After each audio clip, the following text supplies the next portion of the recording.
Hello दोस्तों, welcome to job पक्की with Shubham. तो आज की इस वीडियो में मैं वो सभी पॉइंट डिस्कस करूंगा जिनकी वजह से आपका सिलेक्शन नहीं हो पा रहा। जैसे कि आपके काफ़ी सारे डाउट हैं, मेहनत करना चाहता हूं और कर भी रहा हूं लेकिन रिजल्ट नहीं आता। पता नहीं मेरे से होगा या नहीं, सेल्फ डाउट। इतना सब कुछ पढ़ना है लेकिन टाइम कम है। जैसा कि अभी सीजीएल का एग्ज़ाम है 4 महीने बाद। जो बिगिनर्स हैं उन्हें डर लग रहा है कि इतने में मेरा सिलेबस भी कंप्लीट हो पाएगा या नहीं हो पाएगा। कैसे करूँ, क्या करूँ, सॉल्यूशन भी नहीं मिल पा रहा।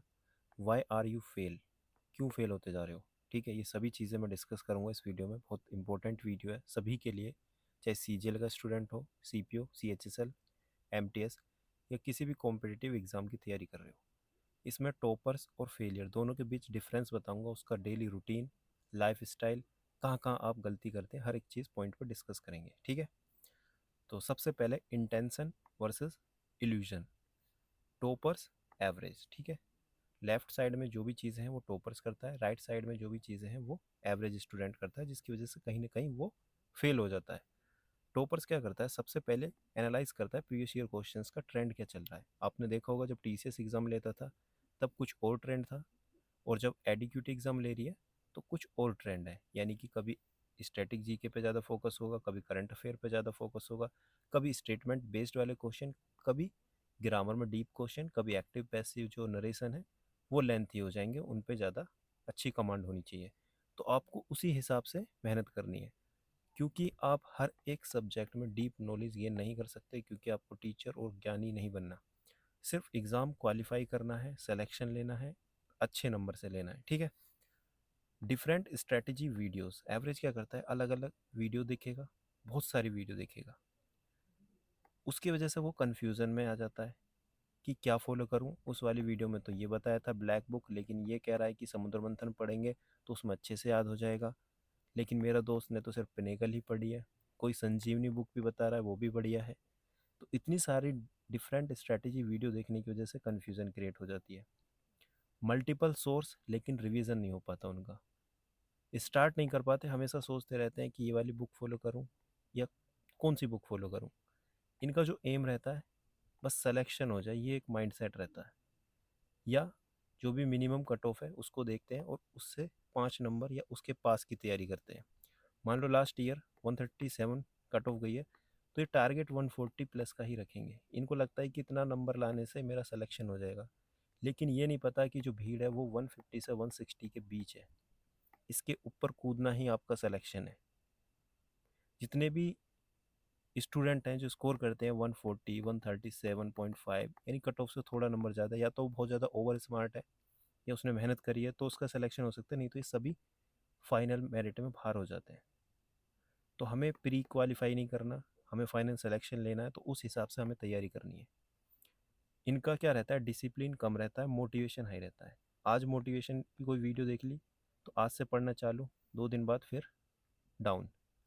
स्टडी किस तरीके से होती है, आवर्स काउंट, आज मैं 8 घंटे या 9 घंटे, 6 से 3 ये पढ़ूंगा, 6 से 2 ये पढ़ूंगा, 6 से 9 जी के पढ़ूंगा, इस तरीके से आर काउंट करते हैं, घंटे। रिग्रेट विथ डिस्ट्रैक्शन, जब पढ़ते हैं तो फ़ोन का यूज़ करते हैं जिसकी वजह से पूरा टाइम वेस्ट हो जाता है। और जो आर्स हैं लेके जो बैठे रहते हैं 10 से 12 घंटे, वो इफ़ेक्टिव और प्रोडक्टिव नहीं आ पाते, जिसकी वजह से रात को रिग्रेट होता है कि आज मैंने कुछ नहीं सीखा। सेम अब बात करते हैं टॉपर्स की।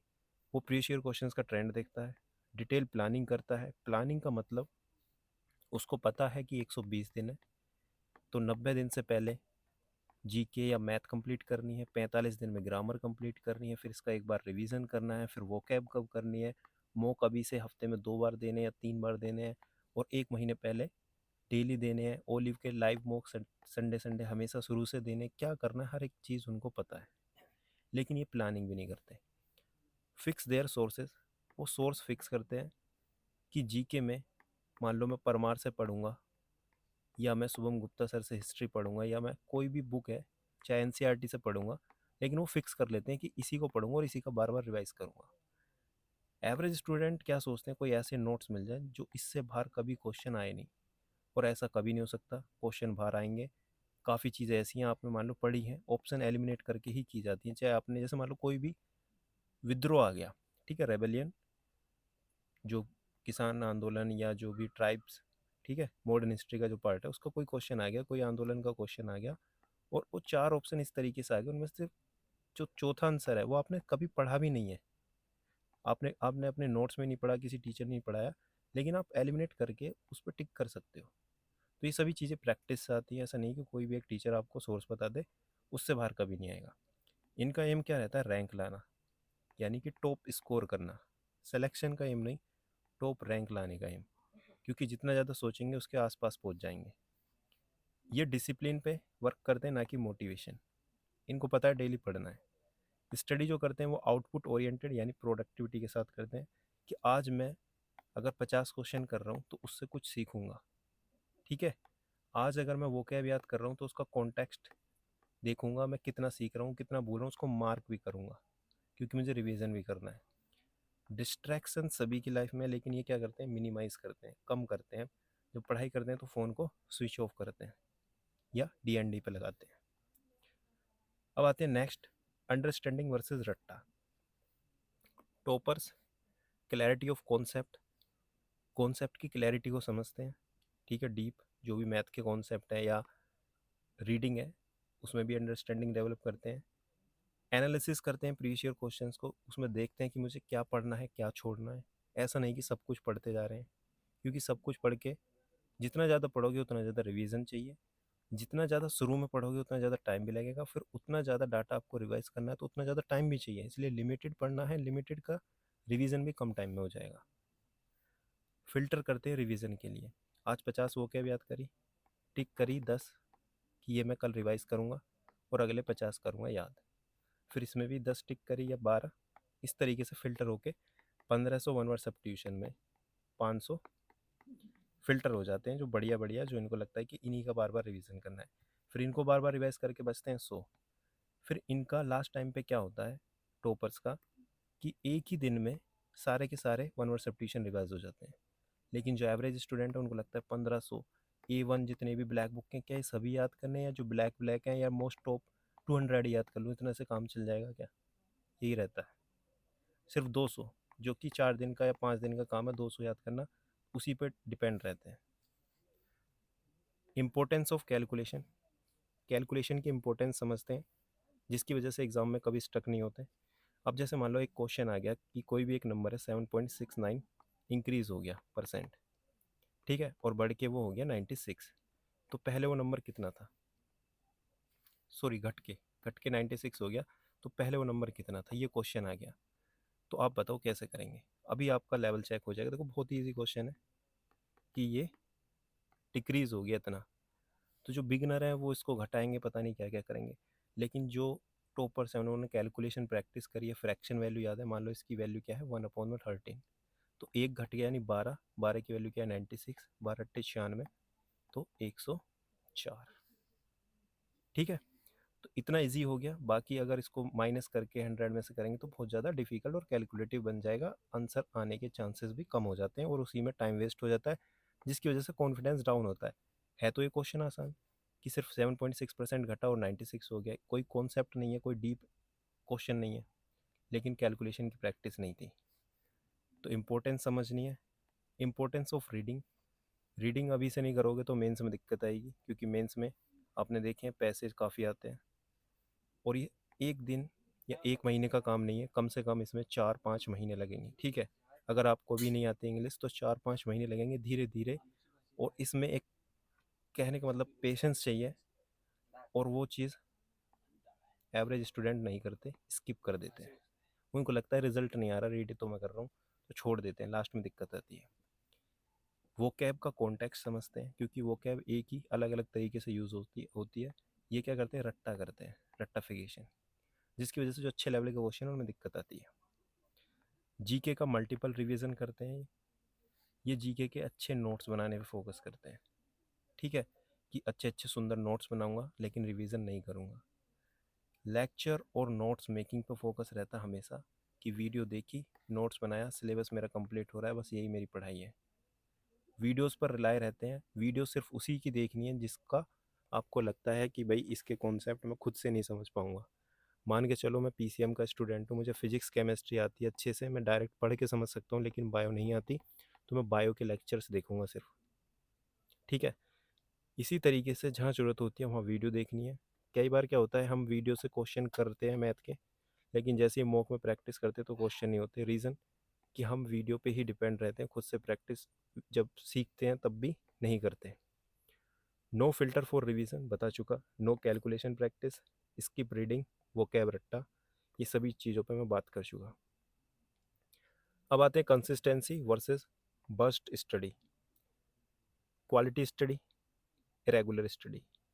ठीक है, ये कभी कभी पढ़ते हैं, कभी 3 घंटा, कभी 4 घंटा मैथ पढ़ ली, आज 8 घंटे पढ़ लिए, कल 2 घंटे पढ़ लिए, मतलब पता नहीं है कि मेरा स्लॉट क्या है। स्लॉट का मतलब, मान लो अभी मैंने एक वीडियो बनाई थी कल जिसमें मैंने बताया था कि टारगेट सबसे पहले वो करने जो आपके वीक टॉपिक से पहले।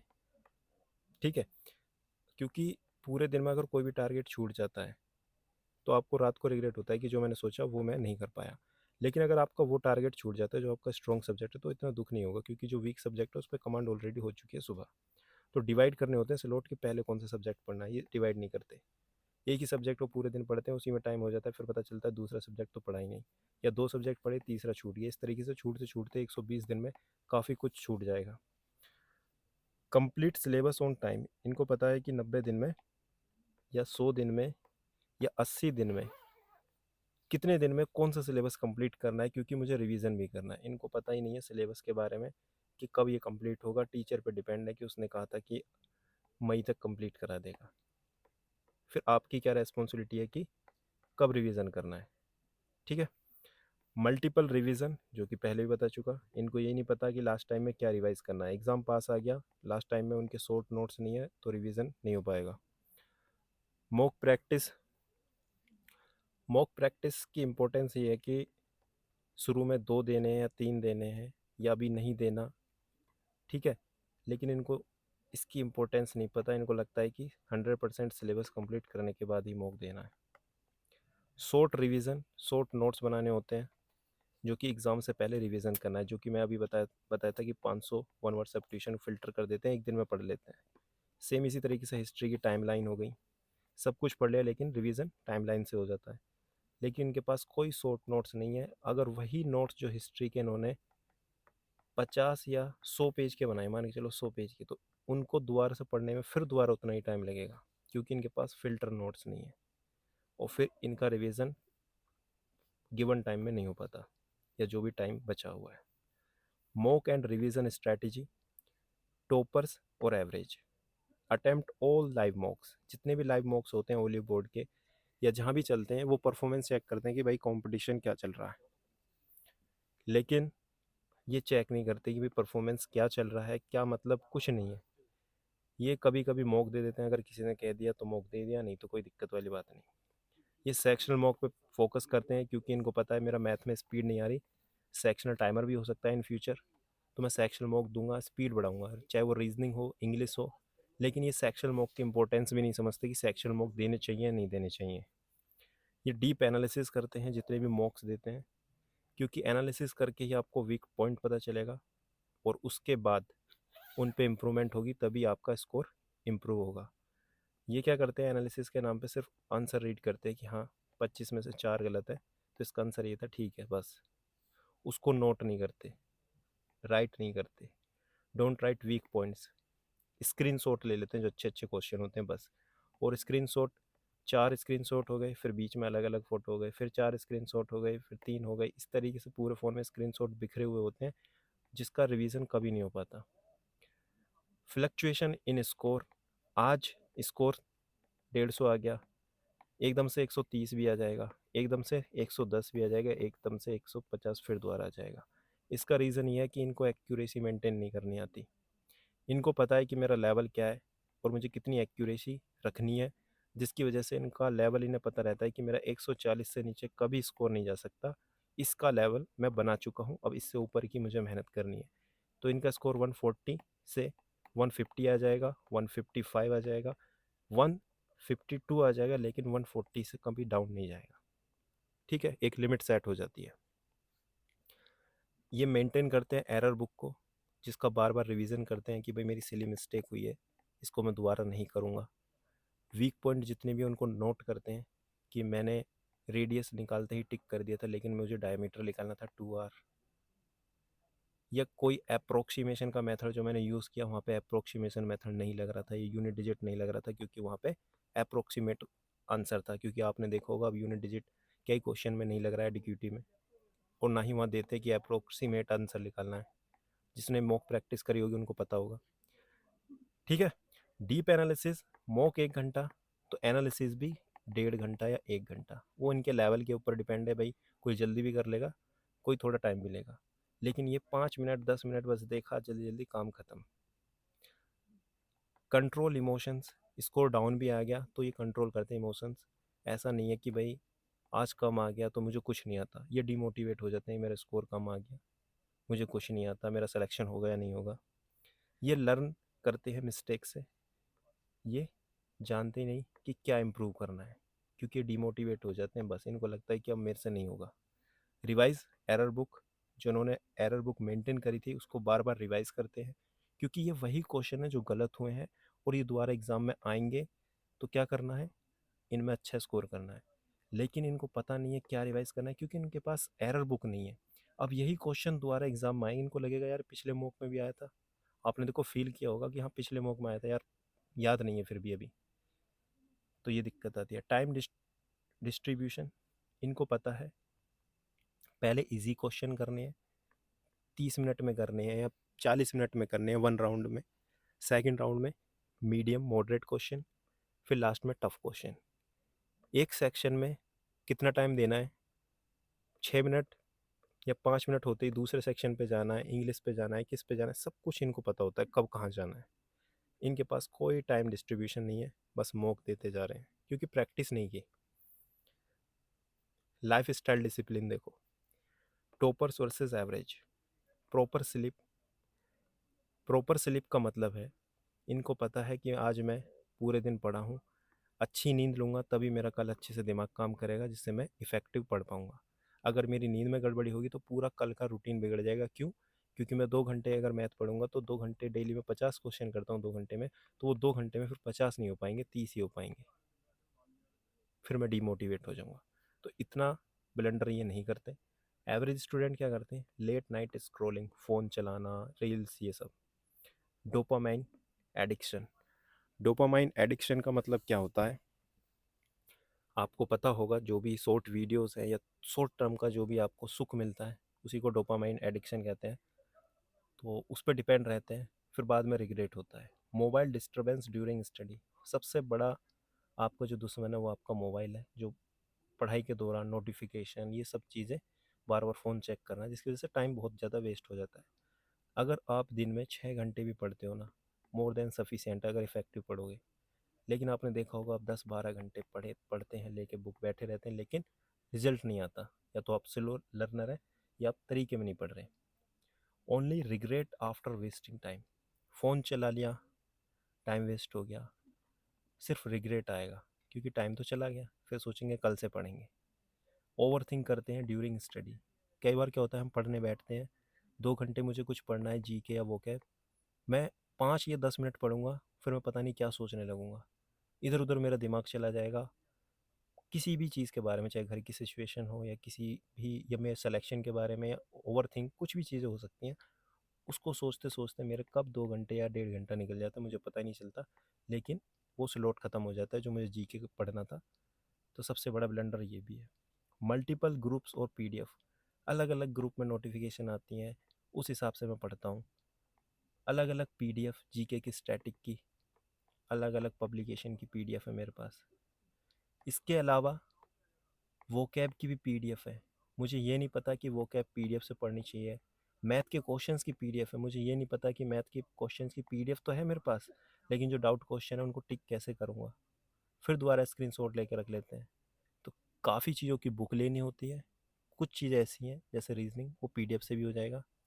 तो ये इम्पोर्टेंस नहीं पता, बस पीडीएफ इकट्ठी करना, खुद का दिमाग ख़राब करना, बस यही, जिसकी वजह से प्रेशर आ जाता है लास्ट मोमेंट में। ठीक है, ये क्या करते हैं, सोशल मीडिया चलाते हैं लेकिन कंट्रोल, कब क्या करना है सब कुछ पता है। सबसे पहले अपना काम, फिर इन्जॉय। लाइट एक्सरसाइज करते हैं जिसकी वजह से बॉडी फिट, माइंड एकदम सही डायरेक्शन में काम करता है, क्योंकि एक्सरसाइज करना डेली रूटीन में होना चाहिए, जिसकी वजह से आपको मोटिवेशन भी मिलेगा।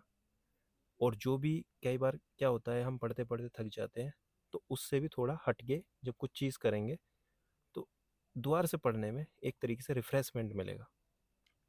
No overthinking, overthink नहीं करते ये कभी। कभी ओवर थिंक करते भी हैं तो वापस से अपने ही प्लान पे आ जाते हैं कि हाँ, मैंने जो प्लान बनाया वो सही चल रहा है, जो गलतियाँ हैं उनको सुधारते हैं। ठीक है। फोकस्ड इन्वायरमेंट, अपना फोकस्ड इन्वायरमेंट रखते हैं। ऐसा नहीं है कि कहीं भी पढ़ने लगे, किसी से भी बात करने लगे, कोई दोस्त आया तो चले गए। एकदम फोकस्ड इन्वायरमेंट, पढ़ना है तो पढ़ना है उस time. Same notes, multiple revision. इनका जीके का, मान लो हिस्ट्री का या मॉडर्न हिस्ट्री का कोई नोट्स है, उसी को बार बार रिवाइज करेंगे, क्योंकि पता है अल्बुकर्क आएगा, अल्मीडा आएगा, या अलाउद्दीन खिलजी से क्वेश्चन आएगा, या एडमिनिस्ट्रेटिव का क्वेश्चन आएगा, या रिवोल्ट का क्वेश्चन आएगा, या राजा राम मोहन से क्वेश्चन आएगा। ये सभी टॉपिक्स वो हैं जो बेसिक हैं। अगर इन्हीं में से क्वेश्चन आ रहे हैं और ये बेसिक क्वेश्चन नहीं हो पा रहे, तो मैं बहुत बड़ी गलती कर रहा हूँ। ये बेसिक जो क्वेश्चन है उनको भी गलत करते हैं, जीके में भी, है ना। तो ये बेसिक क्वेश्चन से बचना है, कम से कम बेसिक क्वेश्चन गलत ना हो, क्योंकि ये मल्टीपल रिवीजन होगा तभी सही कर पाओगे। नहीं आपको लगेगा मैंने पढ़ा था लेकिन मैं कर नहीं पाया। ट्रैक देयर परफॉर्मेंस, ये ट्रैक करते हैं परफॉर्मेंस को। क्यों ट्रैक करते हैं? कि जो मैंने सोचा था आज, या 7 दिन का जो टारगेट बनाया था वो सही से अचीव हुआ नहीं हुआ, मैं इंप्रूव भी कर रहा हूँ, या मुझे स्ट्रैटेजी चेंज करने की ज़रूरत है। हर एक चीज़ चेक करते हैं। इनका सबसे बड़ा जो डाउट है, या सबसे बड़ा जो अपने ऊपर शक है, मैं तो बिगिनर हूँ, क्या करूँ। देखो, जिस दिन सुहागरात मनेगी उस दिन में ये कह दोगे कि मैं बिगिनर हूँ, क्या करूँ मैं, नहीं कह पाओगे ना। अपने आप को बिगिनर, मुझे समझ नहीं आता क्यों मानते हो। कुछ तो पढ़ा होगा अपनी लाइफ में। तो बिगनर कोई नहीं है, अपने वीक एरियाज और स्ट्रॉन्ग एरियाज उनको नोट करो, और जो वीक एरियाज हैं उन पर फोकस करो, स्ट्रॉन्ग को अच्छे से और इम्प्रूव करो, जिससे सिली मिस्टेक ना हो। बिगनर कोई नहीं है, सभी के कोई ना कोई सब्जेक्ट स्ट्रॉन्ग है। ठीक है। अगर बिगनर हो, अगर ये समझते हो कि मुझे कुछ नहीं आता, तो फिर अपना जो तैयारी का लेवल है उसको इतना बढ़ाओ कि कम से कम 1 साल में वो बिगनर का टैग हट जाए। ठीक है। ये मत सोचो कि मैं 120 दिन में ही सब कुछ कर दूंगा। इसका मतलब ये हो गया कि जो इतनी दिन से मेहनत कर रहे हैं, 1 साल 6 महीने से, वो बेकार है फिर। ठीक है। अगर आपको मेरी ये सभी बातें समझ में आ गई, अगर आप रिलेट कर पा रहे हो कि भाई हाँ ये सभी चीज़ें होती हैं, ठीक है, तो इनको इम्प्रूव करो। इसके अलावा हमारे टेलीग्राम चैनल पे फ्री डेली टारगेट्स चल रहे हैं सीजीएल के, उनको फॉलो कर सकते हो। इसके अलावा ये पेड मेंटरशिप बैच है जो कि सेल्फ स्टडी और मैनेजमेंट प्रोग्राम पर बेस्ड है, जिसमें मैं हर एक चीज़ गाइड करता हूँ। मैं आपको इमोशनल भी सपोर्ट करता हूँ, मैं मैसेज डालता हूँ वहाँ पे जो जहाँ भी दिक्कतें आती हैं। ठीक है। डेली टारगेट्स और वीकली टारगेट्स देता हूँ। Smart study time management strategy होती है, कब क्या पढ़ना है slot wise. Practice mock detail analysis, हर एक चीज़ मैं वहाँ पे सिखाऊंगा। डेडिकेटेड डाउट ग्रुप होगा जिसमें आप डाउट्स पूछेंगे, पर्सनल डाउट भी पूछ सकते हैं मुझसे, और एग्ज़ाम तक आपको मैं गाइड करूँगा। ठीक है। ये तो हो गया पेड बैच के बारे में। पेड बैच में और फ्री में काफ़ी डिफरेंस है। अब जो स्टूडेंट पेड बैच नहीं ले सकता, तो इसका मतलब ये नहीं है कि तैयारी नहीं कर सकता। वो फ्री वाले गाइडेंस बैच जो कि हमारे टेलीग्राम चैनल जॉब पक्की भी शुभम पर चल रहा है, वहाँ से भी अपने डेली टारगेट्स कंप्लीट कर सकता है। अगर आपको इसमें इनरोल करना है, जो कि सीजीएल का पेड मेंटरशिप बैच है, ये 19 जनवरी 2026 से स्टार्ट हुआ था। इसकी ड्यूरेशन है 120 डेज़। 120 डेज़ में मैं प्रैक्टिस, सिलेबस और रिवीजन सब कुछ करा दूंगा। ठीक है। आपको एफर्ट्स लगाने, ये मत कहना कि मैं बिगिनर हूँ। अगर आपको लगता है कि मैं बिगिनर हूँ, तो इससे बेहतर कुछ नहीं है, या ये समझ लो फिर आप तैयारी नहीं कर पाओगे। अगर 120 दिन में आप ये सोच रहे हो कि मैं बिगिनर हूँ, मुझे कोई और अलग से कुछ बताओ, तो अलग से कुछ नहीं है, मेहनत करनी पड़ेगी, बस यही है। ठीक है। इसका फ़ी स्ट्रक्चर, रेगुलर फ़ी है 299, फिक्स फ़ी है। ठीक है। नॉन रिफंडेबल है। इसके अलावा भी बताऊंगा, डेमो भी है। ठीक है। पेड का भी डेमो इसलिए दिया है कि आराम से देखो, समझो, अच्छा लगे तो आओ, ना तो कोई दिक्कत नहीं। ठीक है। अब मैं आपको बताता हूँ कि ज्वाइन कैसे करना है। ज्वाइनिंग प्रोसेस देख लो एक बार। स्कैनर को स्कैन करना है, क्यूआर कोड को स्कैन करके 299 पे करना है, 8860 13 11 40 पे स्क्रीनशॉट भेजना है पेमेंट का। और मैं आपको रोल नंबर और टेलीग्राम ग्रुप की लिंक दूंगा। अपनी टेलीग्राम आईडी में प्रोफाइल में एडिट करके अपने नाम के पीछे ये रोल नंबर लिखना है जो भी मैं दूंगा, ठीक है। वो आपको मैं ग्रुप पे व्हाट्सएप पे दे दूंगा, ठीक है। अपने नाम के पीछे लिख लेना है। जब आप रिक्वेस्ट भेजोगे ग्रुप पे, उस लिंक पे क्लिक करोगे तो रिक्वेस्ट आ जाएगी, मैं ऐड कर दूंगा। सिंपल सा प्रोसेस है, 12 घंटे के अंदर आपको ऐड कर दिया जाएगा। अगर ऐड नहीं होते तो दोबारा मैसेज करना, वेट मत करना बिल्कुल भी। मैसेज करोगे तो मैसेज आपका कई बार क्या होता है, बहुत सारे मैसेज आते हैं, अगर आप मैसेज करोगे तो उठ के ऊपर आ जाएगा। अगर आप मैसेज नहीं करोगे, जिनके मैसेज ऊपर आ गए तो कई बार दिक्कत आ जाती है, ठीक है। ऐसा नहीं सभी के साथ, लेकिन आपको करना है, ठीक है। जल्दी ऐड हो जाओगे। इसके लिए आप डिटेल में वीडियो देख सकते हैं कि भाई गाइडेंस मैच में क्या क्या है, ये भी मैंने वीडियो बनाई हुई है। इसके अलावा आपको लग रहा है कि नहीं यार, मैं ज्वाइन करने से पहले कहीं मेरा पैसा वेस्ट ना हो जाए, मैं डेमो देखना चाहता हूँ, तो ये यूट्यूब पर हमने डाला हुआ है डे 1 का टारगेट। उसमें मैं किस तरीके से टारगेट देता हूँ, ठीक है। और फ्री टारगेट सीरीज़ और पेड टारगेट सीरीज़ में जब इंसान 300 रुपये दे रहा है तो फ़र्क तो होगा। तो वो फ़र्क है, वो धीरे धीरे समझ में आएगा। तो ये थी मेरी वीडियो। मैंने अपना एक्सपीरियंस बताया था, मतलब बताया है कि भाई क्या क्या गलतियाँ करते हैं जो जिस वजह से सिलेक्शन नहीं हो पा रहा, और इसी में उलझे रहते हैं। तो ये गलती मत करना। इसके अलावा मैं काफ़ी ऐसी वीडियो लाऊंगा जो कि बिगनर्स को बहुत ज़्यादा सपोर्ट करूँगा मैं, कि भाई वो भी कम्पीट करें रिपीटर से और आगे निकलें, ठीक है। Thank you so much for watching this video. मिलते हैं नेक्स्ट वीडियो में। और वीडियो कैसी लगी एक बार कमेंट में बताना और अपने दोस्तों के साथ शेयर करना। थैंक्स।